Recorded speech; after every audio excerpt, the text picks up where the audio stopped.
आप सुन रहे हैं जगत गुरु तत्वदर्शी संत रामपाल जी महाराज द्वारा लिखित पुस्तक ज्ञान गंगा का पेज नंबर 3। एक समय की बात है कि सभी को पता चला कि राजा परीक्षित को 7वें दिन सर्प डसेगा और उसकी मृत्यु होगी। इस बात का पता लगने पर सभी ने सोचा कि 7 दिनों तक राजा परीक्षित को भागवत की कथा सुनाई जाए ताकि इसका यहाँ से मोह हट जाए और प्रभु के चिंतन में लग जाए, क्योंकि मरते समय जिसकी जैसी भावना होती है वह उसी को प्राप्त होता है। सभी ने कहा कि अति उत्तम है, लेकिन अब कथा करे कौन? इस प्रश्न पर प्रश्नवाचक चिन्ह लग जाता है। इस समय वहां उपस्थित सभी महर्षियों ने, यहाँ तक कि श्रीमद् भागवत सुधा सागर के रचिता महर्षि वेद व्यास जी ने भी अपने आप को कथा सुनाने के योग्य नहीं समझा, क्योंकि उनको पता था कि हमारे अंदर यह समर्थता नहीं है। इसलिए क्यों एक जीव के जीवन को नष्ट करके पाप के भागीदार बने। चूँकि 7वें दिन परिणाम आना था, इसलिए 7 दिन तक कथा सुनाने की किसी की हिम्मत नहीं पड़ी। चूँकि सभी को अपनी औकात का पता होता है। स्वर्ग से सुखदेव जी को भागवत की कथा करने के लिए बुलाया गया और तब राजा परीक्षित का मोह यहाँ से हटा और स्वर्ग की प्राप्ति हुई। स्वर्ग में सुख भोगने के पश्चात वापस नरक में और फिर 184 में चक्कर काटेगा। ये यहाँ का हार्ड एंड फास्ट रूल है, अर्थात अटल नियम है। यह उपलब्धि भी 3 लोक के पूर्ण गुरु बिना प्राप्त नहीं हो सकती। ठीक इसी प्रकार जब किसी स्थान पर प्रधानमंत्री आ रहा हो तो उनके आने से पहले 2-3 बहुत अच्छे वक्ता, गायक व तबले बैंजो बजाने वाले होते हैं, जो बहुत सुरीली और आकर्षक आवाज से दर्शकों को प्रभावित करते हैं। लेकिन वे जो कह रहे हैं उनमें से एक बात भी करने में सक्षम नहीं है। लेकिन जब प्रधानमंत्री आता है तो वह कम से कम शब्दों में कहता है कि आगरा में इंटरनेशनल कॉलेज बनवा दो, चंडीगढ़ में इंटरनेशनल यूनिवर्सिटी बनवा दो, आदि आदि। सिर्फ इतना कहकर पीएम साहब चले जाते हैं। उनके कहने से अगले दिन ही वह कार्य प्रारंभ हो जाता है, क्योंकि उनके वचन में शक्ति है। और यदि यही बात आप और मेरे जैसा आम व्यक्ति कहे तो हमारी बड़ी मूर्खता होगी, क्योंकि हमारे वचन में इतनी शक्ति नहीं है, जबकि प्रधानमंत्री के लिए ये सब साधारण बात है। इन तथ्यों को प्रमाणित करने के लिए कुछ निम्नलिखित वाणियां अवश्य पढ़े और गहन विचार करें तथा अति शीघ्र गुरु मंत्र प्राप्त करें। कबीर पंडित और मशालची दोनों सूझे नाहिन, औरों ने करे चांदना, आप अंधेरे माही।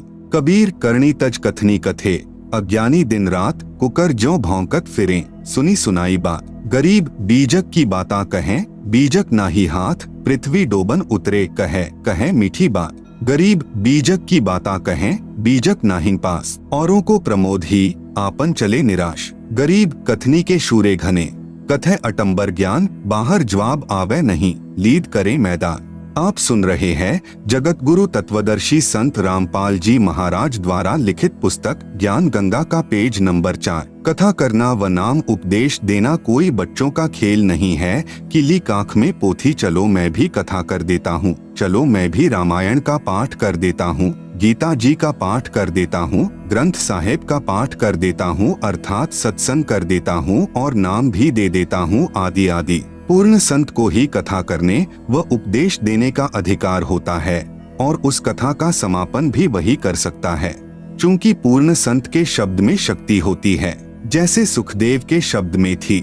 जैसे कोई सत्संग करे और मान लो उसमें आम की महिमा बताए कि आम बहुत मीठा होता है, फलों का राजा होता है, उसका रंग पीला होता है, आदि आदि। और यदि कोई आकर कहे कि ला भाई आम दो, तो वह सत्संग करने वाला कहे कि मेरे पास तो आम नहीं है। फिर लेने वाला कहे कि कहाँ मिलेगा, उसको जवाब मिले कि पता नहीं, आम तो निराकार है, वह दिखाई थोड़े ही देता है। फिर लेने वाला कहेगा कि अरे नादान, जब तेरे पास आम है ही नहीं और नहीं तेरे को ये पता कि आम कहाँ से मिलेगा, साथ में कह रहा है कि वह निराकार है, तो व्यर्थ में शोर मचाता क्यों फिर रहा है। कहने का अभिप्राय यह है कि तत्वज्ञान रहित व बिना अधिकारी कथा करने वाले और उसके मुख से सुनने वाले सभी नरक के अधिकारी होते हैं।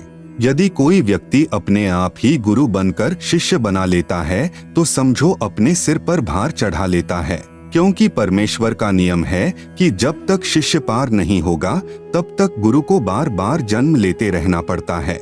पूर्ण गुरु अधूरे शिष्यों से छुटकारा पाने के लिए ऐसी लीला किया करते हैं जिससे अज्ञानी शिष्यों को गुरु के प्रति नफरत हो जाती है। जैसे कबीर साहेब जब काशी में प्रकट हुए थे, उस समय कबीर साहेब के 64 लाख शिष्य बन गए थे। उनकी परीक्षा लेने के लिए कबीर साहेब ने काशी शहर की एक मशहूर वैश्या को सत्संग ज्ञान समझाने के लिए उसके घर पर जाना शुरू कर दिया, जिसको देख व सुनकर चेलों के दिल में गुरु के प्रति घृणा पैदा हो गई और सभी का अपने गुरु के प्रति विश्वास टूट गया। केवल 2 को छोड़कर सभी शिष्य गुरु विहीन हो गए। सतगुरु गरीबदास जी महाराज की वाणी में प्रमाण है, गरीब चंडाली के चौक में सतगुरु बैठे जाए, 64 लाख गारत गए, 2 रहे सतगुरु पाए। भड़वा भड़वा सब कहें, जानत नाहिन खोज, दास गरीब कबीर करम से बाटत सिर का बोझ।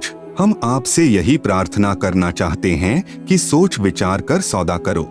सामवेद के श्लोक नंबर 822 में बताया गया है कि जीव की मुक्ति 3 नामों से होगी। प्रथम ओम, दूसरा सतनाम यानी तत् और तीसरा सारनाम यानी सत। यही गीता जी भी प्रमाण देती है कि ओम, तत्, सत और श्री गुरु ग्रंथ साहिब भी इसी सतनाम जपने का इशारा कर रहा है। सतनाम सतनाम कोई जपने का नाम नहीं है, यह तो उस नाम की तरफ इशारा कर रहा है जो एक सच्चा नाम है। आप सुन रहे हैं जगत गुरु तत्वदर्शी संत रामपाल जी महाराज द्वारा लिखित पुस्तक ज्ञान गंगा का पेज नंबर 5। इसी तरह यह सारनाम भी अकेला ओम मंत्र किसी काम का नहीं है। ये तीनों नाम व नाम देने की आज्ञा मुझे मेरे गुरुदेव स्वामी रामदेवानंद जी महाराज द्वारा बख्शीश है, जो कबीर साहेब से पीढ़ी दर पीढ़ी चलती आ रही है। पहले आप सत्संग सुनो, सेवा करो, जिससे आपका भक्ति रूपी खेत संवर जाएगा। कबीर मानुष जन्म पाएकर नहीं रटे हरि नाम, जैसे कुआं जल बिना खुदवाया किस काम। कबीर एक हरि के नाम बिना ये राजा ऋषभ हो, माटी ढोवे कुम्हार की, घास न डाले कोई। इसके पश्चात अपने सवरे हुए खेत में बीज बोना होगा।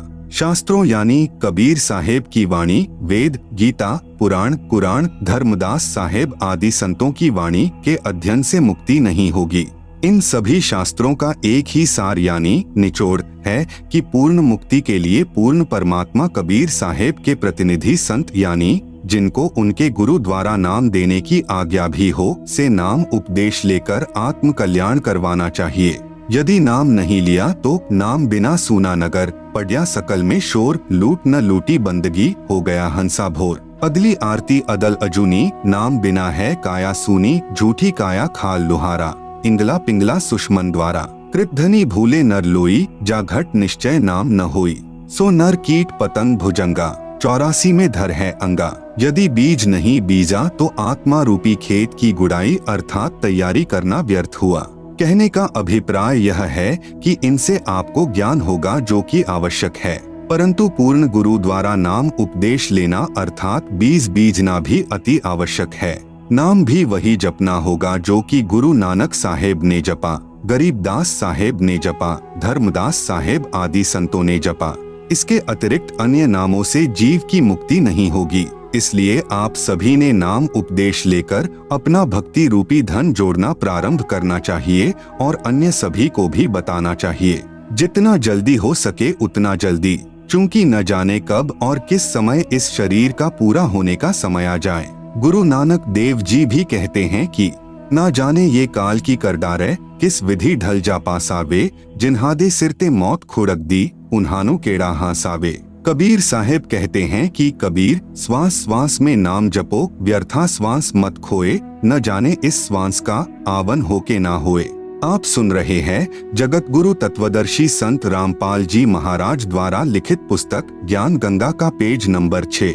सतगुरु सोई जो सार नाम दृढ़ावे, और गुरु कोई काम न आवे। सार नाम बिन पुरुष यानी भगवान द्रोही, अर्थात जो गुरु सार नाम व सार शब्द नहीं देता है या उसको अपने गुरु द्वारा नाम देने का अधिकार यानी आज्ञा नहीं है, अर्थात शास्त्रों के अध्ययन से यदि कोई मनमुखी गुरु ये नाम भी दे देता हो तो भी वह गुरु और उनके शिष्यों को नरक में डाला जाएगा। वह गुरु भगवान का दुश्मन है, विद्रोही है, उसे भगवान के दरबार में उल्टा लटकाया जाएगा। अब भक्त समाज में नकली गुरुओं यानी संतों द्वारा एक गलत धारणा फैला रखी है कि एक बार गुरु धारण करने के पश्चात दूसरा गुरु नहीं बदलना चाहिए। जरा विचार करके देखो कि गुरु हमारे जन्म मृत्यु रूपी रोग को काटने वाला वैद्य होता है। यदि एक वैद्य से हमारा रोग नहीं कटता है तो हम दूसरे अच्छे वैद्य यानी डॉक्टर के पास जाएंगे, जिससे हमारा जानलेवा रोग ठीक हो सके। जैसे धर्मदास साहेब के पहले गुरु श्री रूपदास जी थे, लेकिन जब धर्मदास जी को पता लगा कि यह गुरु पूर्ण मुक्तिदाता नहीं है तो तुरंत त्याग कर पूर्ण ब्रह्म परमेश्वर सतपुरुष कबीर साहेब को अपना गुरु बनाया और पूर्ण मोक्ष सत्य लोक में प्राप्त किया। ठीक इसी प्रकार अधूरे गुरु को तुरंत त्याग देना चाहिए। झूठे गुरु के पक्ष को तजत न कीजय वारी, गुरु व नाम महिमा की वाणी। गरीब बिन उपदेश अचंभ है, क्यों जीवत हैं प्राण, बिन भक्ति कहाँ ठौर है, नर नाही पाषाण।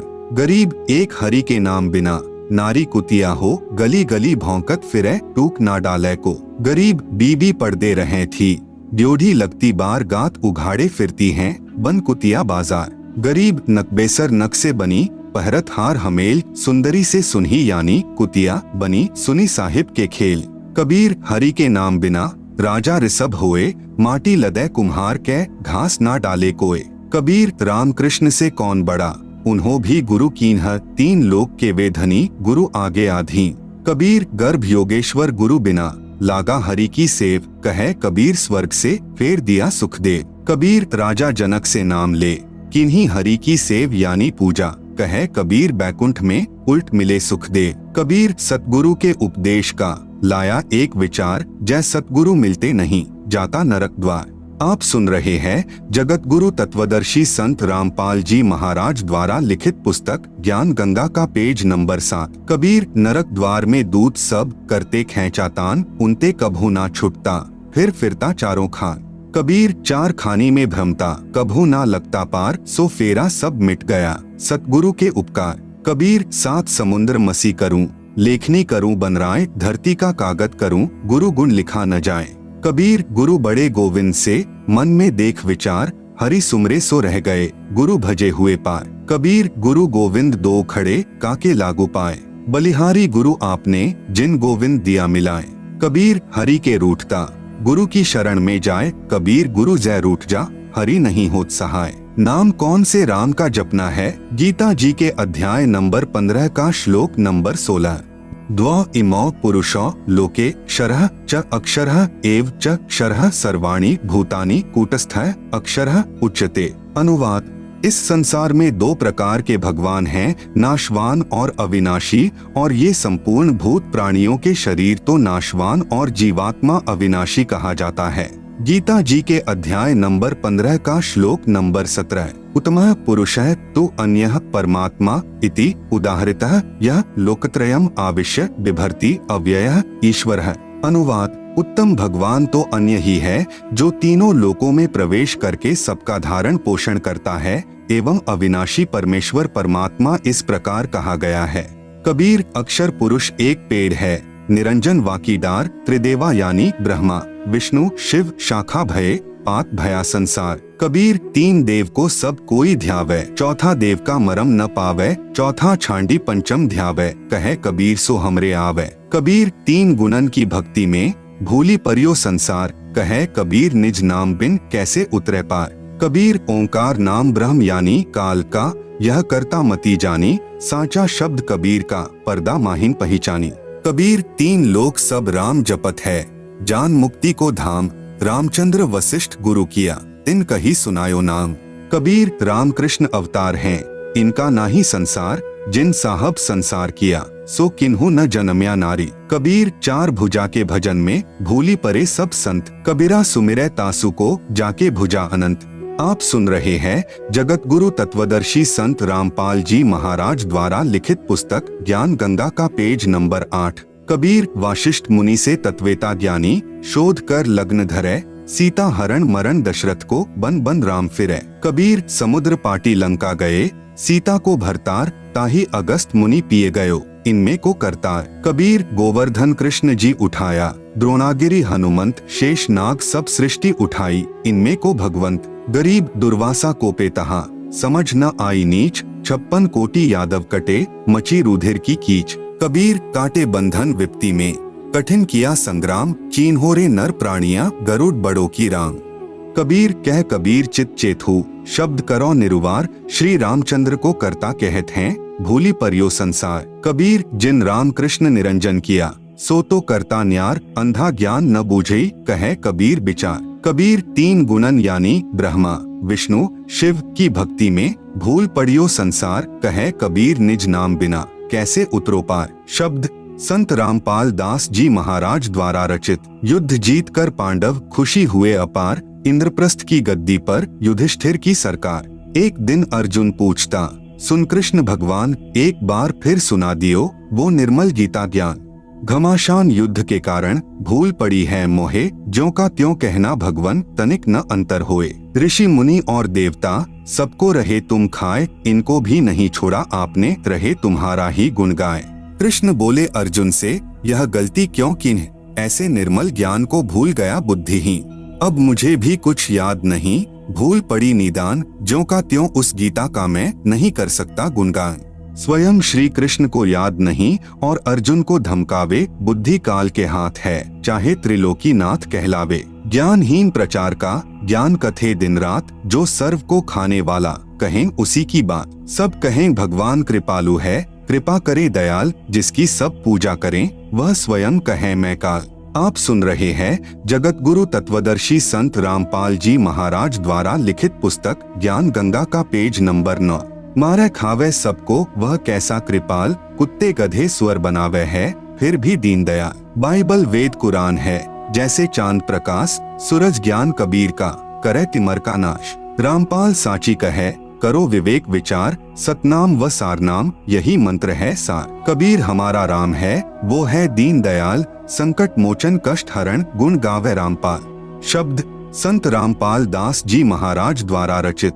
ब्रह्मा विष्णु शिव हैं तीन लोक प्रधान, अष्टंगी इनकी माता है और पिता काल भगवान। 1,00,000 को काल नित खावे सीना तान, ब्रह्मा बनावे विष्णु पाले, शिव कर दे कल्याण। अर्जुन डर के पूछता है, यह कौन रूप भगवान, कहे निरंजन मैं काल हूँ, सबको आया खान। ब्रह्मा नाम इसी का है, वेद करें गुणगान, जन्म मरण 84 यह इसका संविधान। 4 राम की भक्ति में लग रहा संसार, 5वें राम का ज्ञान नहीं, जो पार उतारनहार। ब्रह्मा विष्णु शिव तीनों गुण हैं, दूसरा प्रकृति का जाल, लाख जीव नित भक्षण करें, राम तीसरा काल। अक्षर पुरुष है राम चौथा, जैसे चंद्रमा जान, 5वां राम कबीर है, जैसे उदय हुआ भान। रामदेवानंद गुरु जी कर गए नजर निहाल, सतनाम का दिया खजाना, बरते रामपाल। नाम यानी दीक्षा लेने वाले व्यक्तियों के लिए आवश्यक जानकारी। पूर्ण गुरु की पहचान। दीक्षा लेने वाले को चाहिए कि वह सर्वप्रथम गुरु जी की पहचान करे, उसके पश्चात दीक्षा ले। आज कलयुग में भक्त समाज के सामने पूर्ण गुरु की पहचान करना सबसे जटिल प्रश्न बना हुआ है, लेकिन इसका बहुत ही लघु और साधारण सा उत्तर है कि जो गुरु शास्त्रों के अनुसार भक्ति करता है और अपने अनुयायियों अर्थात शिष्यों द्वारा करवाता है, वही पूर्ण संत है। चूंकि भक्ति मार्ग का संविधान धार्मिक शास्त्र जैसे कबीर साहेब की वाणी, नानक साहेब की वाणी, संत गरीबदास जी महाराज की वाणी, संत धर्मदास जी साहेब की वाणी, वेद, गीता, पुराण, कुरान, पवित्र बाइबल आदि हैं। जो भी संत शास्त्रों के अनुसार भक्ति साधना बताता है और भक्त समाज को मार्गदर्शन करता है तो वह पूर्ण संत है, अन्यथा वह भक्त समाज का घोर दुश्मन है जो शास्त्रों के विरुद्ध साधना करवा रहा है। आप सुन रहे हैं जगत गुरु तत्वदर्शी संत रामपाल जी महाराज द्वारा लिखित पुस्तक ज्ञान गंगा का पेज नंबर 10। इस अनमोल मानव जन्म के साथ खिलवाड़ कर रहा है। ऐसे गुरु या संत को भगवान के दरबार में घोर नरक में उल्टा लटकाया जाएगा। उदाहरण के तौर पर जैसे कोई अध्यापक सिलेबस यानी पाठ्यक्रम से बाहर की शिक्षा देता है तो वह उन विद्यार्थियों का दुश्मन है। गीता अध्याय नंबर 7 का श्लोक नंबर 15। न माम दुष्कृतिनः मूढ़ाः प्रपद्यन्ते नराधमाः माया अपहृतज्ञानाः आसुरम भावम आश्रिताः। अनुवाद: माया के द्वारा जिनका ज्ञान हरा जा चुका है, ऐसे आसुर स्वभाव को धारण किए हुए मनुष्यों में नीच दूषित कर्म करने वाले मूर्ख मुझको नहीं भजते, अर्थात वे तीनों गुणों यानी रजगुण ब्रह्मा, सतगुण विष्णु, तमगुण शिव की साधना ही करते रहते हैं। यजुर्वेद अध्याय नंबर 40 श्लोक नंबर 10 संत रामपाल दास जी द्वारा भाषा भाष्य। अन्य देवाहुः संभवादन्यदाहुर संभवात इति शुश्रुम धीराणाम ये नस्तद्विचक्षिरे। हिंदी अनुवाद, परमात्मा के बारे में सामान्यतः निराकार अर्थात कभी न जन्मने वाला कहते हैं। दूसरे आकार में अर्थात जन्म लेकर अवतार रूप में आने वाला कहते हैं।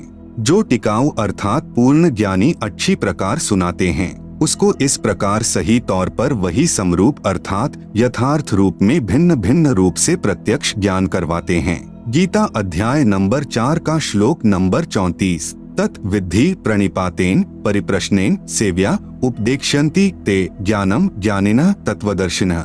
अनुवाद, उसको समझ उन पूर्ण परमात्मा के ज्ञान व समाधान को जानने वाले संतों को भली भांति दंडवत प्रणाम करने से, उनकी सेवा करने से और कपट छोड़कर सरलता पूर्वक प्रश्न करने से वे परमात्म तत्व को भली भांति जानने वाले ज्ञानी महात्मा तुझे उस तत्व ज्ञान का उपदेश करेंगे। उपदेशी के लिए मर्यादा। नंबर 1, नशीली वस्तुओं का सेवन निषेध। हुक्का, शराब, बियर, तंबाकू, बीड़ी, सिगरेट, हुलास, सूंघना, गुटखा, मांस, अंडा, सुल्फा, अफीम, गांजा और अन्य नशीली चीजों का सेवन तो दूर रहा, किसी को नशीली वस्तु लाकर भी नहीं देनी है। बंदी छोड़ गरीबदास जी महाराज इन सभी नशीली वस्तुओं को बहुत बुरा बताते हुए अपनी वाणी में कहते हैं कि सुरापान मधमांसाहारी, गमन करे भोगे पर नारी, 70 जन्म कटत हैं शीशम, साक्षी साहिब है जगदीशम। परद्वारा स्त्री का खोले, 70 जन्म अंधा होए डोले, मदिरा पीवे कड़वा पानी, 70 जन्म श्वान के जानी। गरीब हुक्का हरदम पीवते, लाल मिलावे धूर, इसमें संशय है नहीं, जन्म पिछले सूर। गरीब सो नारी जारी करे, सुरापान 100 बार, एक चिलम हुक्का भरे, डूबे काली धार। आप सुन रहे हैं जगत गुरु तत्वदर्शी संत रामपाल जी महाराज द्वारा लिखित पुस्तक ज्ञान गंगा का पेज नंबर 11। गरीब सूर गऊ को खात हैं, भक्ति बिहुने राड़, भांग तंबाकू खा गए सो चाबत हैं हार। गरीब भांग तंबाकू पीव ही, सुरापान से हेत, गोश्त मट्टी खाए कर जंगली बने प्रेत। गरीब पान तंबाकू चाभी, नास नाक में देत, सो तो इराने गए जो भड़ भूजे का रेत। गरीब भांग तंबाकू पीव ही, गोश्त गला कबाब, मोर मृग को भखत हैं, देगे कहाँ जवा। नंबर 2, तीर्थ स्थानों पर जाना निषेध। किसी प्रकार का कोई व्रत नहीं रखना है, कोई तीर्थ यात्रा नहीं करनी, न कोई गंगा स्नान आदि करना, न किसी अन्य धार्मिक स्थल पर स्नानार्थ व दर्शनार्थ जाना है। किसी मंदिर व इष्ट धाम में पूजा व भक्ति के भाव से नहीं जाना कि इस मंदिर में भगवान है। भगवान कोई पशु तो है नहीं कि उसको पुजारी जी ने मंदिर में बांध रखा है। भगवान तो कण कण में व्यापक है। ये सभी साधनाएं शास्त्रों के विरुद्ध हैं। जरा विचार करके देखो कि ये सभी तीर्थ स्थल जैसे जगन्नाथ का मंदिर, बद्रीनाथ, हरिद्वार, मक्का मदीना, अमरनाथ, वैष्णो देवी, वृंदावन, मथुरा, बरसाना, अयोध्या राम मंदिर, काशी धाम, छुड़ानी धाम आदि मंदिर, मस्जिद, गुरुद्वारा, चर्च व इष्ट धाम आदि ऐसे स्थल हैं जहाँ पर कोई संत रहते थे। वे वहाँ पर अपनी भक्ति साधना करके अपना भक्ति रूपी धन जोड़ करके शरीर छोड़कर अपने इष्ट देव के लोक में चले गए। तत्पश्चात उनकी यादगार को प्रमाणित रखने के लिए वहाँ पर किसी ने मंदिर, किसी ने मस्जिद, किसी ने गुरुद्वारा, किसी ने चर्च या किसी ने धर्मशाला आदि बनवा दी ताकि उनकी याद बनी रहे और हमारे जैसे तुच्छ प्राणियों को प्रमाण मिलता रहे कि हमें ऐसे ही कर्म करने चाहिए जैसे कि इन महान आत्माओं ने किए हैं।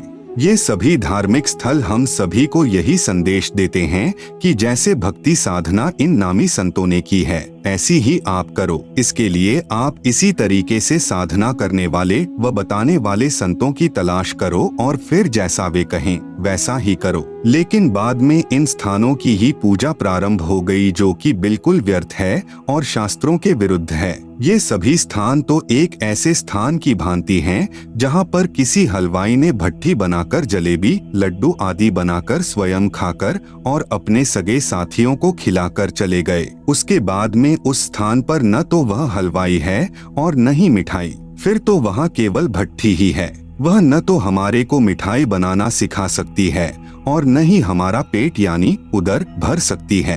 अब कोई कहे कि आओ भैया आपको वह भट्ठी दिखाकर लाऊंगा जहाँ पर एक हलवाई ने मिठाई बनाई थी, चलो चलते हैं। वहाँ जाकर उस भट्ठी को देख लिया और 7 चक्कर भी काट आए। क्या आपको मिठाई मिली? क्या आपको मिठाई बनाने की विधि बताने वाला हलवाई मिला? इसके लिए आपने वैसा ही हलवाई खोजना होगा जो सबसे पहले आपको मिठाई खिलाए और बनाने की विधि भी बताए। फिर जैसे वे कहें केवल वही करना, अन्य नहीं। ठीक इसी प्रकार तीर्थ स्थानों की पूजा न करके वैसे ही संतों की तलाश करो। आप सुन रहे हैं जगत गुरु तत्वदर्शी संत रामपाल जी महाराज द्वारा लिखित पुस्तक ज्ञान गंगा का पेज नंबर 12, जो शास्त्रों के अनुसार पूर्ण परमात्मा कबीर साहेब की भक्ति करते व बताते हों। फिर जैसे वे कहें केवल वही करना, अपनी मनमानी नहीं करना। सामवेद संख्या नंबर 1400 उतारचिक अध्याय नंबर 12 खंड नंबर 3 श्लोक नंबर 5 संत रामपाल दास द्वारा भाषा भाष्य।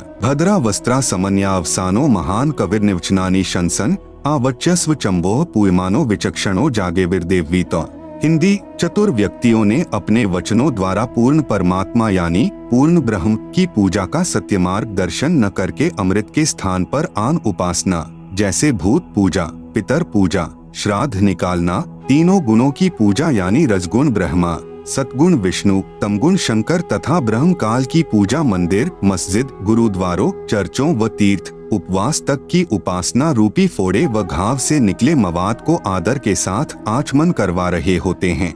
उसको परम सुखदायक पूर्ण ब्रह्म कबीर सहशरीर साधारण वेशभूषा में यानी वस्त्र का अर्थ है वेशभूषा, संत भाषा में इसे चोला भी कहते हैं। जैसे कोई संत शरीर त्याग जाता है तो कहते हैं कि महात्मा तो चोला छोड़ गए। सत्यलोक वाले शरीर के समान दूसरा तेजपुंज का शरीर धारण करके आम व्यक्ति की तरह जीवन जीकर कुछ दिन संसार में रहकर अपनी शब्द साखियों के माध्यम से सत्य ज्ञान को वर्णन करके पूर्ण परमात्मा के छुपे हुए वास्तविक सत्य ज्ञान तथा भक्ति को जागृत करते हैं। गीता अध्याय नंबर 16 का श्लोक नंबर 23। यह शास्त्र विधिम उत्सृज्य वर्तते कामकारतः न सह सिद्धिम अवाप्नोति न सुखम न पराम गतिम। अनुवाद। जो पुरुष शास्त्र विधि को त्याग कर अपनी इच्छा से मनमाना आचरण करता है वह न सिद्धि को प्राप्त होता है, न परम गति को और न सुख को ही। गीता अध्याय नंबर 6 का श्लोक नंबर 16। न अति अश्रृणतः तु योगः अस्ति न च एकांतम अनश्रृणतः न च अति स्वप्नशीलस्य जागृतः न एव च अर्जुन। अनुवाद।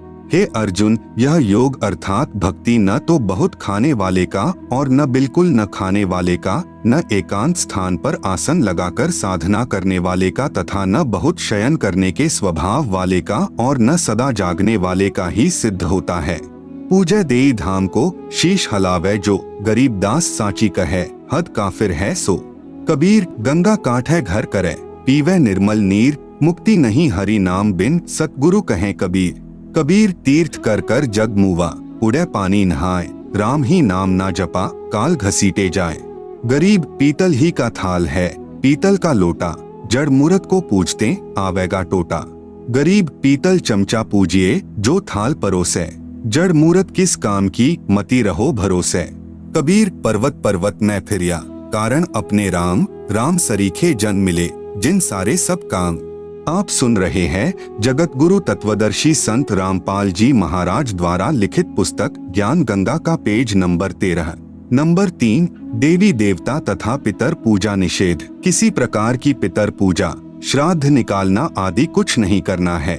भगवान श्री कृष्ण जी ने भी इन पितरों की व भूतों की पूजा करने से साफ मना किया है। गीता जी के अध्याय नंबर 9 के श्लोक नंबर 25 में कहा है कि यान्ति देवव्रताः देवान् पितॄन् यान्ति पितृव्रताः भूतानि यान्ति भूतेज्याः मद्याजिनः अपि माम्।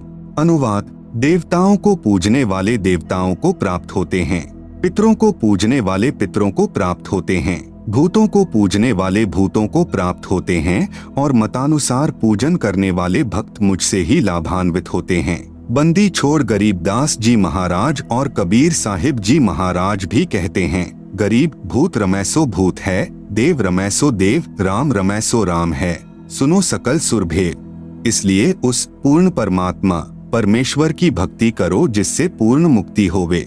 वह परमात्मा पूर्ण ब्रह्म सतपुरुष यानी सत कबीर है। इसी का प्रमाण गीता जी के अध्याय नंबर 18 के श्लोक नंबर 46 में है।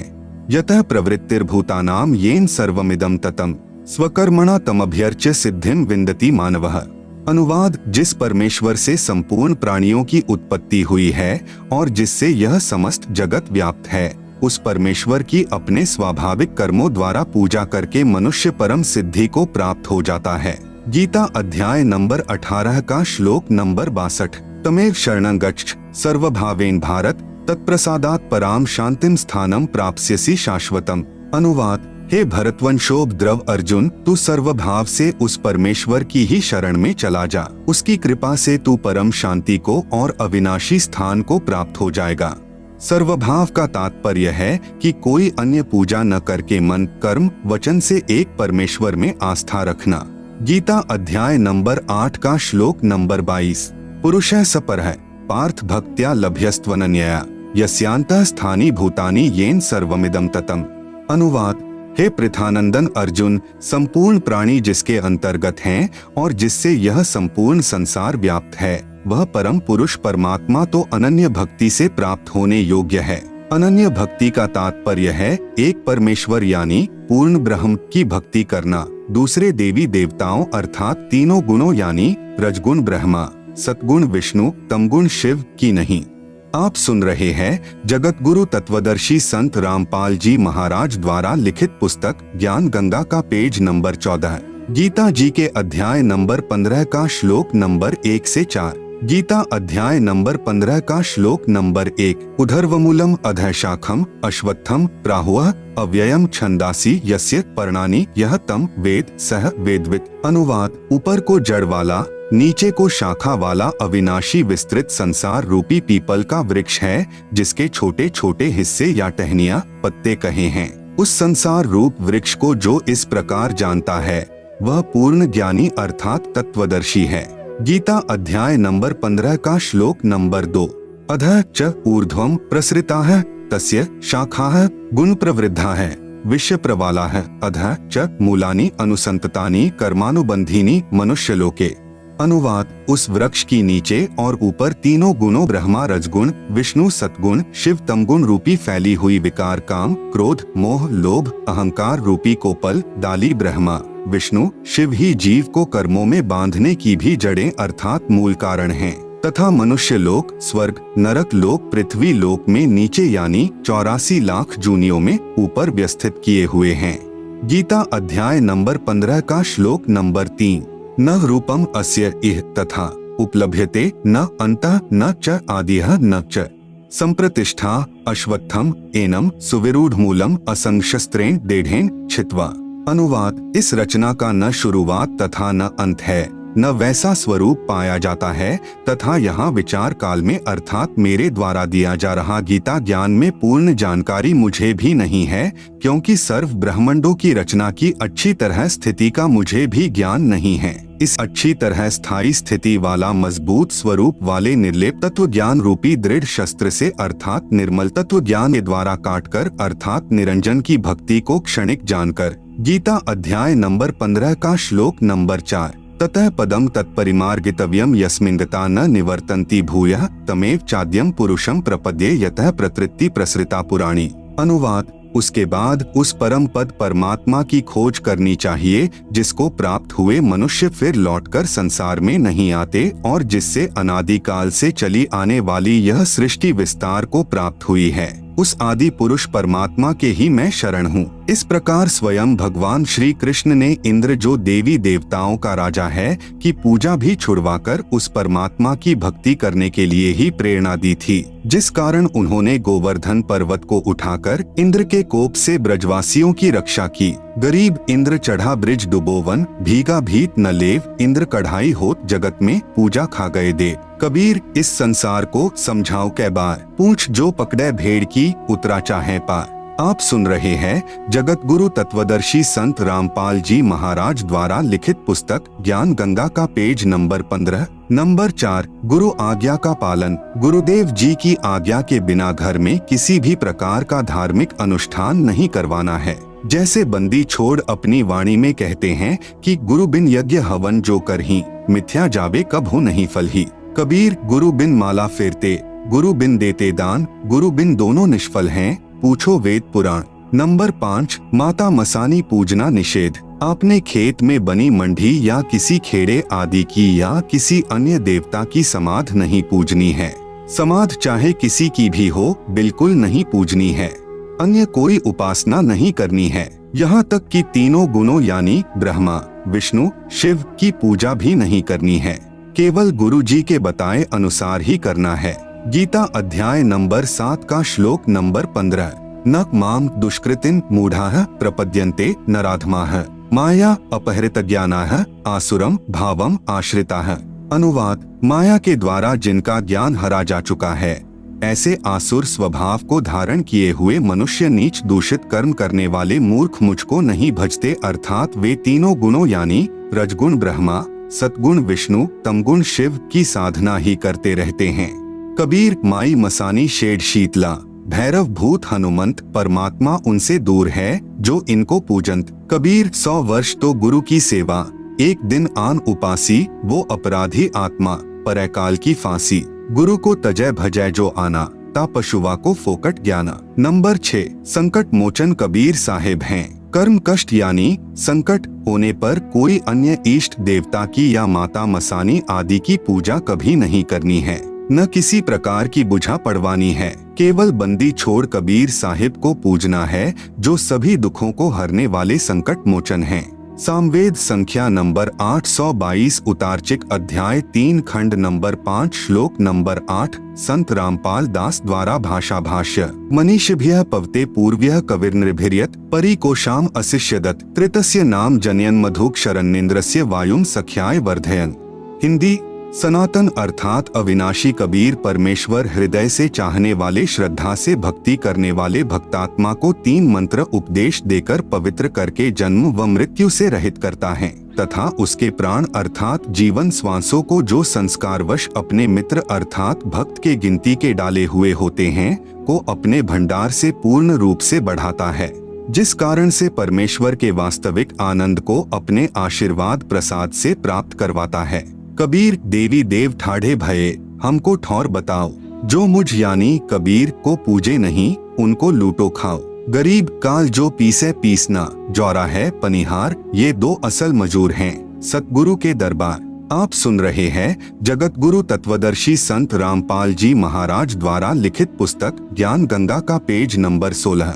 नंबर 7 अनावश्यक दान निषेध। कहीं पर और किसी को दान रूप में कुछ नहीं देना है, न पैसे, न बिना सिला हुआ कपड़ा आदि कुछ नहीं देना है। यदि कोई दान रूप में कुछ मांगने आए तो उसे खाना खिला दो, चाय, दूध, लस्सी, पानी आदि पिला दो, परंतु देना कुछ भी नहीं है। न जाने वह भिक्षुक उस पैसे का क्या दुरुपयोग करे। जैसे एक व्यक्ति ने किसी भिखारी को उसकी झूठी कहानी, जिसमें वह बता रहा था कि मेरे बच्चे इलाज बिना तड़फ रहे हैं, कुछ पैसे देने की कृपा करें, को सुनकर भावनावश होकर 100 रुपए दे दिए। वह भिखारी पहले पाव शराब पीता था। उस दिन उसने आधा बोतल शराब पी और अपनी पत्नी को पीट डाला। उसकी पत्नी ने बच्चों सहित आत्महत्या कर ली। आप द्वारा किया हुआ वह दान उस परिवार के नाश का कारण बना। यदि आप चाहते हो कि ऐसे दुखी व्यक्ति की मदद करें तो उसके बच्चों को डॉक्टर से दवाई दिलवा दें, पैसा न दें। कबीर गुरु बिन माला फेरते, गुरु बिन देते दान, गुरु बिन दोनों निष्फल हैं, पूछो वेद पुराण। नंबर 8 झूठा खाना निषेध। ऐसे व्यक्ति का झूठा नहीं खाना है जो शराब, मांस, तंबाकू, अंडा, बियर, अफीम, गांजा आदि का सेवन करता हो। नंबर 9 सत्यलोक गमन यानी देहांत के बाद क्रिया कर्म निषेध। यदि परिवार में किसी की मौत हो जाती है, चिता में अग्नि कोई भी दे सकता है। घर का या अन्य तथा अग्नि प्रज्वलित करते समय मंगलाचरण बोल दें। उसके फूल आदि कुछ नहीं उठाने हैं। यदि उस स्थान को साफ करना अनिवार्य है तो उन अस्थियों को उठाकर स्वयं ही किसी स्थान पर चलते पानी में बहा दें। उस समय मंगलाचरण उच्चारण कर दें। न पिंड आदि भरवाने हैं, न 13वीं, 6 माही, बरसोधी तथा श्राद्ध आदि कुछ नहीं करना है। किसी भी अन्य व्यक्ति से हवन आदि नहीं करवाना है। संबंधी तथा रिश्तेदारों आदि जो शोक व्यक्त करने आए, उनके लिए कोई भी एक दिन नियुक्त करें। उस दिन प्रतिदिन करने वाला नित्य नियम करें। ज्योति जागृत करें, फिर सर्व को खाना खिलाए। यदि आपने उसके यानी मरने वाले के नाम पर कुछ धर्म करना है तो अपने गुरुदेव जी की आज्ञा लेकर बंदी छोड़ गरीबदास जी महाराज की अमृतमयी वाणी का अखंड पाठ करवाना चाहिए। यदि पाठ करने की आज्ञा न मिले तो परिवार के उपदेशी भक्त 4 दिन या 7 दिन घर में एक अखंड ज्योति देशी घी की जलाए तथा ब्रह्म गायत्री मंत्र प्रतिदिन 4 बार करें तथा 3 या 1 बार के मंत्र का दान संकल्प सतलोक वासी को करें। जैसा उचित समझें 1, 2, 3 तक मंत्र के जाप का फल उसे दान करें। प्रतिदिन की तरह ज्योति व आरती नाम स्मरण करते रहना है, यह याद रखते हुए कि कबीर साथी हमारे चले गए, हम भी चालनहार, कोई कागज में बाकी रह रही, ताते लगी है वार। कबीर देह पड़ी तो क्या हुआ, झूठा सभी पटीट, पक्षी उड़िया आकाश को, चलता कर गया बीट। आप सुन रहे हैं जगत गुरु तत्वदर्शी संत रामपाल जी महाराज द्वारा लिखित पुस्तक ज्ञान गंगा का पेज नंबर 17 कर्म कांड के विषय में सत्य कथा। मेरे यानी संत रामपाल दास के पूज्य गुरुदेव स्वामी रामदेवानंद जी महाराज को 16 वर्ष की आयु में किसी महात्मा के सत्संग सुनने से वैराग्य हो गया था। एक दिन वे खेतों में गए हुए थे, पास में ही वन था। उन्होंने वन में जाकर किसी मृत जानवर की हड्डियों के पास अपने कपड़े फाड़कर फेंक दिए और स्वयं महात्मा जी के साथ चले गए। जब उनकी खोज हुई तो उनके घर वालों ने देखा कि वन में हड्डियों के पास फटे हुए कपड़े पड़े हैं, तो उन्होंने सोचा कि किसी जंगली जानवर ने उन्हें खा लिया है। उन कपड़ों तथा हड्डियों को उठाकर घर पर ले गए और अंतिम संस्कार कर दिया। उसके बाद 13वीं तथा छमाही करते हैं और फिर श्राद्ध शुरू हो जाते हैं। जब मेरे पूज्य गुरुदेव बहुत वृद्ध हो चुके थे तो वे एक बार घर पर गए। तब उन घर वालों को यह पता चला कि ये जीवित हैं और घर छोड़कर चले गए थे। उन्होंने बताया कि जब ये घर छोड़कर चले गए थे तो इनकी खोज हुई। वन में इनके कपड़े मिले, उनके पास कुछ हड्डियां पड़ी थी, तो हमने सोचा कि किसी जंगली जानवर ने इनको खा लिया है और उन कपड़ों तथा हड्डियों को घर पर लाकर अंतिम संस्कार कर दिया। फिर मैंने यानी संत रामपाल दास ने मेरे पूज्य गुरुदेव के छोटे भाई की पत्नी से पूछा कि जब हमारे पूज्य गुरुदेव घर छोड़कर चले गए थे तो तुमने पीछे से क्या किया। उसने बताया कि जब मैं ब्याही आई थी तो उस समय मुझे इनके श्राद्ध निकलते मिले थे। मैं अपने हाथों से इनके लगभग 70 श्राद्ध निकाल चुकी हूँ। उसने बताया कि जब घर में कोई नुकसान हो जाता था, जैसे कि भैंस का दूध न देना, धन में खराबी आ जाना, कोई और नुकसान हो जाना आदि, तो हम सियानों के पास बुझा पड़वाने के लिए जाते थे। तो वे कहते थे कि तुम्हारे घर में कोई निसंतान यानी अनमैरिड मरा हुआ है, तुम्हारे को वह दुखी कर रहा है क्योंकि वह भूत बना हुआ है। फिर हम उसके कपड़े आदि देते हैं। तब मैंने कहा कि ये तो दुनिया का उद्धार कर रहे हैं, ये किसको दुख दे रहे थे, ये तो अब सुखदाता हैं। फिर मैंने यानी संत रामपाल जी महाराज ने उस वृद्धा से कहा कि अब तो ये आपके सामने हैं, अब तो ये व्यर्थ की साधना जैसे श्राद्ध निकालने बंद कर दो। तब उसने कहा कि यह तो पुरानी रिवाज है, यह कैसे छोड़ दूं? अर्थात हम अपनी पुरानी रिवाजों में इतने लीन हो चुके हैं कि प्रत्यक्ष प्रमाण होने पर कि वह गलत कर रहे हैं, छोड़ नहीं सकते। इससे प्रमाणित होता है कि श्राद्ध निकालना, पितर पूजा करना आदि सब व्यर्थ हैं। नंबर 10, बच्चे के जन्म पर शास्त्र विरुद्ध पूजा निषेध। बच्चे के जन्म पर कोई छठी आदि नहीं मनानी है। सुतक के कारण प्रतिदिन की तरह करने वाली पूजा, भक्ति, आरती, ज्योति जगाना आदि बंद नहीं करनी है।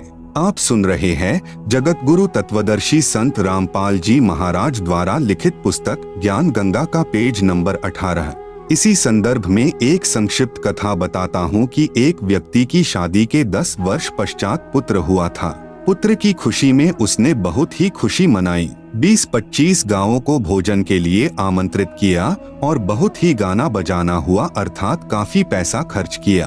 फिर 1 वर्ष के बाद उस पुत्र का देहांत हो जाता है। फिर वही परिवार टक्कर मार कर रोता है और अपने दुर्भाग्य को कोसता है। इसलिए कबीर साहेब हमें बताते हैं कि कबीर बेटा जाया खुशी हुई, बहुत बजाए थाल, आना जाना लग रहा जो कीड़ी का नाल। कबीर पतझड़ आवत देखकर बन रोवे मन माहिन, ऊंची डाली पात थे अब पीले हो जाही। कबीर पात झड़नता यूं कहे, सुन भई तरुवर राय अब के बिछुड़े नहीं मिला। न जाने कहाँ गिरेंगे जाए। कबीर तरुवर कहता पात से, सुनो पात एक बात, यहाँ की याहे रीति है, एक आवत एक जात। नंबर 11, देई धाम पर बाल उतरवाने जाना निषेध। बच्चे के किसी देई धाम पर बाल उतरवाने नहीं जाना है। जब देखो बाल बड़े हो गए, कटवाकर फेंक दो। एक मंदिर में देखा कि श्रद्धालु भक्त अपने लड़के या लड़कियों के बाल उतरवाने आए। वहां पर उपस्थित नाई ने बाहर के रेट से 3 गुना पैसे लिए और एक कैंची भर बाल काटकर माता पिता को दे दिए। उन्होंने श्रद्धा से मंदिर में चढ़ाए। पुजारी ने एक थैले में डाल लिए। रात्रि को उठाकर दूर एकांत स्थान पर फेंक दिए। यह केवल नाटकबाजी है। क्यों न पहले की तरह स्वाभाविक तरीके से बाल उतरवाते रहें तथा बाहर डाल दें। परमात्मा नाम से प्रसन्न होता है, पाखंड से नहीं। नंबर 12, दहेज लेना तथा देना निषेध। उपदेश लेने के पश्चात न दहेज देना है न लेना है।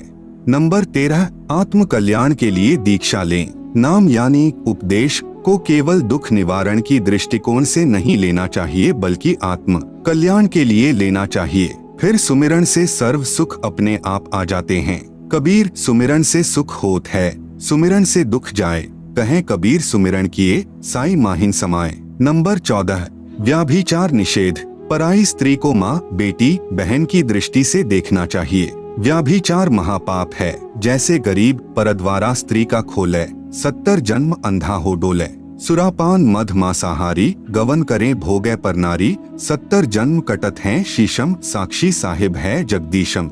पर नारी ना परसियो, मानो वचन हमार, भवन चतुर्दश तास सिर, त्रिलोकी का भार। पर नारी ना परसियो, सुनो शब्द सल्तंत, धर्मराय के खंभ से, अर्धमुखी लटकंत। नंबर 15, निंदा सुनना व करना निषेध। अपने गुरु की निंदा भूल कर भी न करें और नहीं सुने। सुनने से अभिप्राय है, यदि कोई आपके गुरुजी के बारे में मिथ्या बातें करे तो आपने लड़ना नहीं है, बल्कि यह समझना चाहिए कि यह बिना विचारे बोल रहा है, अर्थात झूठ कह रहा है। आप सुन रहे हैं जगत गुरु तत्वदर्शी संत रामपाल जी महाराज द्वारा लिखित पुस्तक ज्ञान गंगा का पेज नंबर 19। गुरु की निंदा सुने जो काना, ताको निश्चय नरक निदाना। अपने मुख निंदा जो करही, शुकर श्वान गर्भ में परही। निंदा तो किसी की भी नहीं करनी है और नहीं सुननी है, चाहे वह आम व्यक्ति ही क्यों न हो। कबीर साहेब कहते हैं कि तिनका कभू न निंदिए, जो पाव तले हो, कभू उठ आखिन पड़े, पीर घनेरी हो। नंबर 16, सत्संग सुनना तथा सेवा करना अनिवार्य है।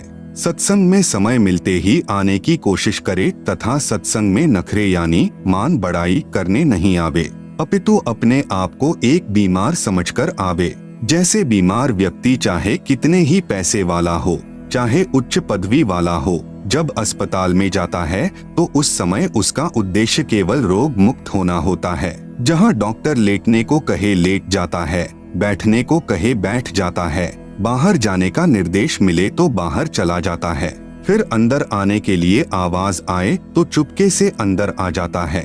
ठीक इसी प्रकार यदि आप सत्संग में आते हो तो आपको सत्संग में आने का लाभ मिलेगा, अन्यथा आपका आना निष्फल है। सत्संग में जहाँ बैठने को मिल जाए वहीं बैठ जाए, जो खाने को मिल जाए उसे परमात्मा कबीर साहिब की रजा से प्रसाद समझकर खाकर प्रसन्नचित्त रहे। गुरु दर्श से बहुत लाभ मिलता है। कबीर परमेश्वर जी ने कहा है कि कबीर संत मिलन को चालिए, तज माया अभिमान, जो जो कदम आगे रखे वो ही यज्ञ समान। कबीर संत मिलन को जाइए, दिन में कई कई बार, आसोच के में जो घना करे उपकार। कबीर दर्शन साधु का, परमात्मा आवे याद, लेखे में वोहे घड़ी, बाकी के दिन बाद। कबीर दर्शन साधु का, मुख पर बसे सुहाग, दर्श उन्हीं को होत हैं जिनके पूर्ण भाग। नंबर 17, गुरु जी के समान किसी को महत्व नहीं देना।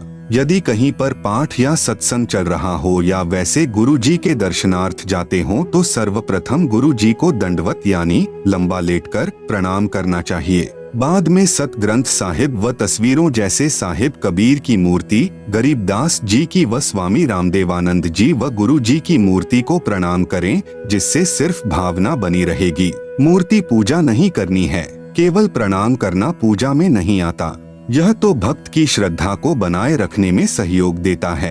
पूजा तो वक्त गुरु व नाम मंत्र की करनी है जो पार लगाएगा। कबीर गुरु को तजय भजय जो आना। ता पशुआ को फोकट ज्ञाना। कबीर गुरु गोविंद दो खड़े काके लागू पाए, बलिहारी गुरु आपने जिन गोविंद दियो मिलाए। कबीर गुरु बड़े हैं गोविंद से, मन में देख विचार, हरि सुमरे सो रह गए, गुरु भजे होए पार। कबीर हरि के रूठता, गुरु की शरण में जाए, कबीर गुरु जय रूठ जा, हरि नहीं होत सहाय। कबीर सात समुद्र की मसी करूं, लेखनी करूं बनी राय, धरती का कागज करूं तो गुरु गुण लिखा न जाए। नंबर 18, मांस भक्षण निषेध। अंडा व मांस भक्षण व जीव हिंसा नहीं करनी है, यह महापाप होता है। जैसे साहेब कबीर जी महाराज व गरीबदास जी महाराज ने बताया है। कबीर जीव हने हिंसा करे, प्रकट पाप सिर होए, निगम पुनि ऐसे पाप ते, भिस्त गया नहीं कोई।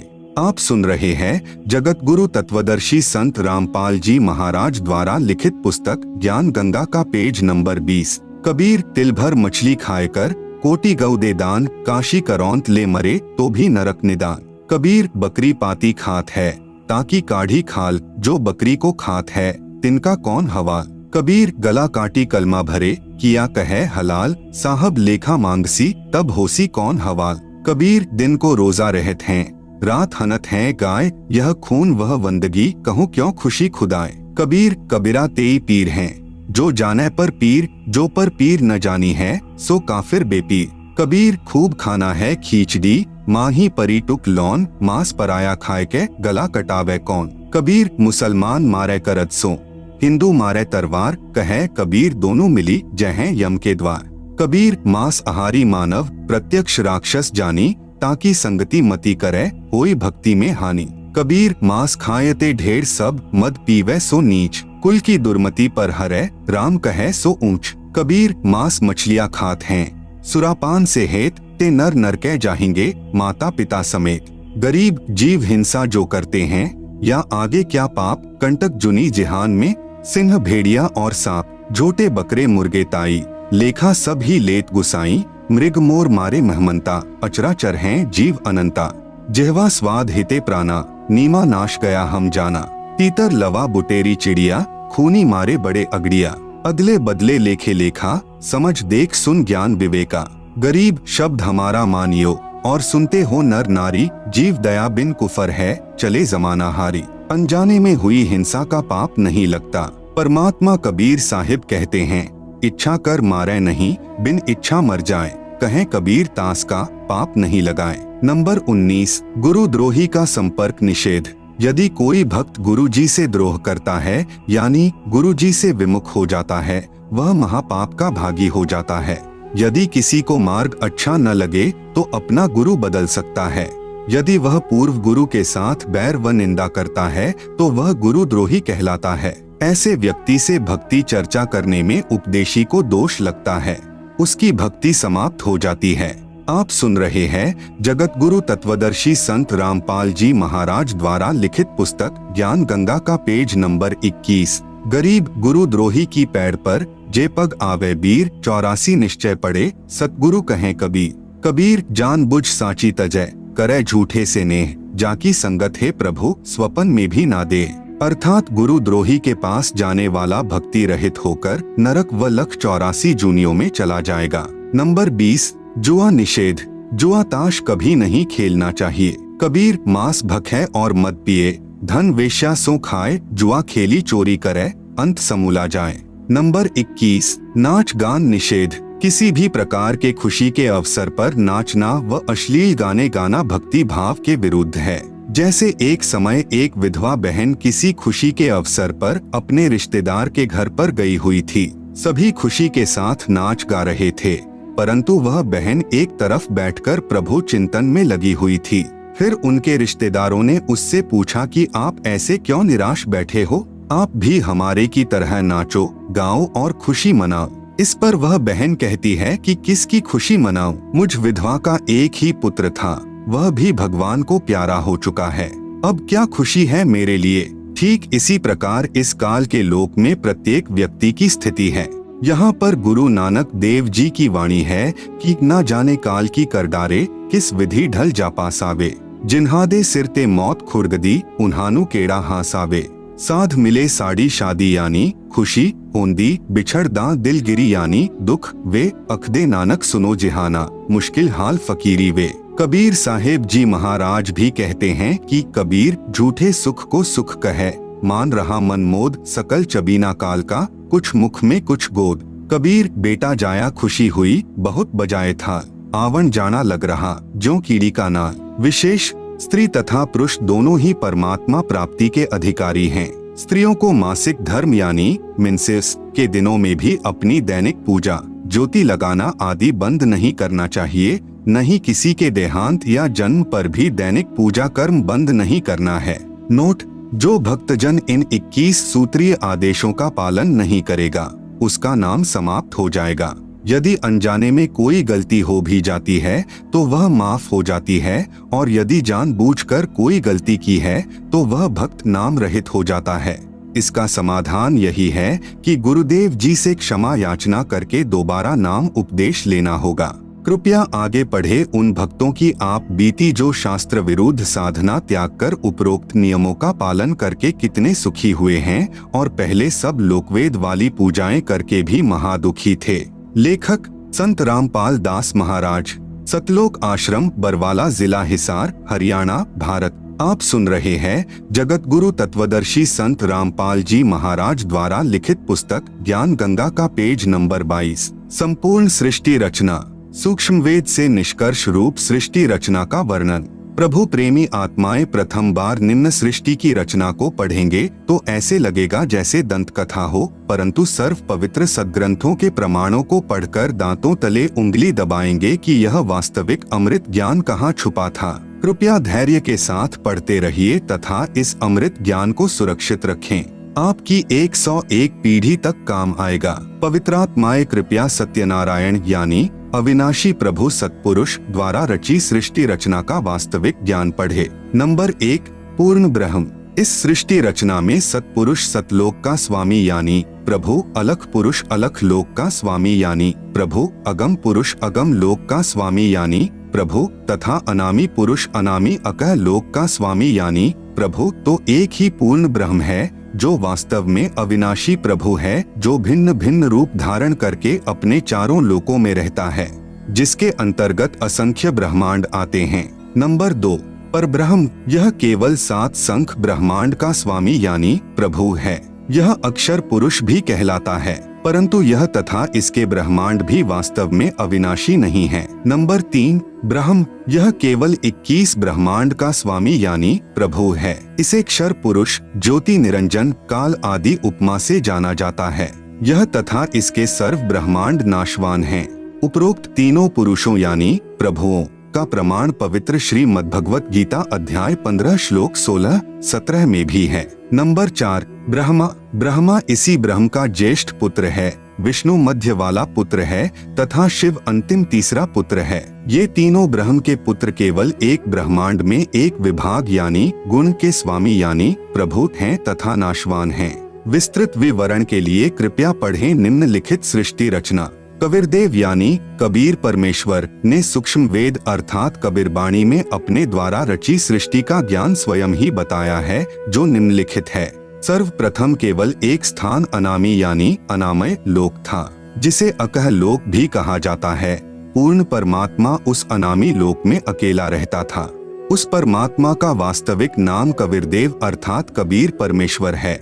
सभी आत्माएं उस पूर्ण धनी के शरीर में समाई हुई थी। इसी कबीरदेव का उपमात्मक यानी पदवी का नाम अनामी पुरुष है। पुरुष का अर्थ प्रभु होता है। प्रभु ने मनुष्य को अपने ही स्वरूप में बनाया है, इसलिए मानव का नाम भी पुरुष ही पड़ा है। अनामी पुरुष के एक रोम यानी शरीर के बाल का प्रकाश संख सूर्यों की रोशनी से भी अधिक है। विशेष जैसे किसी देश के आदरणीय प्रधानमंत्री जी का शरीर का नाम तो अन्य होता है तथा पद का उपमात्मक यानी पदवी का नाम प्रधानमंत्री होता है। कई बार प्रधानमंत्री जी अपने पास कई विभाग भी रख लेते हैं। तब जिस भी विभाग के दस्तावेजों पर हस्ताक्षर करते हैं तो उस समय उसी पद को लिखते हैं।